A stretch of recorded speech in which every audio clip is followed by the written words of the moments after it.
As humanity at the dawn of the 20th century, how arrogant was our belief that we were the masters of nature? We peered into space with telescopes and split the atom with microscopes, yet we were too blind to see what was awakening within the dark corridors of our own biology. The first ones we encountered were less like living beings and more like nightmares of distorted anatomy. Their skin failed to contain the relentless, savage growth within.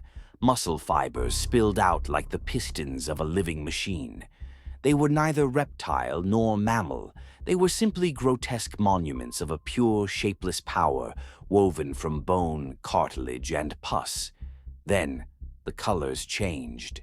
The familiar green of nature was erased, replaced by an inflamed red and a rotting orange.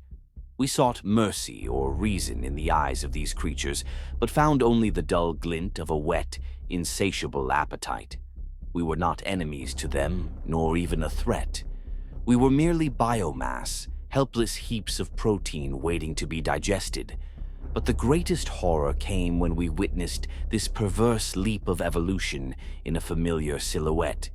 Those shoulders, that rib cage that were once human, were now mounted atop a multi-legged calamity. It was as if nature was mocking our form, taking the human and fusing it with the cold, unfeeling efficiency of an arthropod. There was a mechanical rhythm to their gait and an ancient evil in their stance.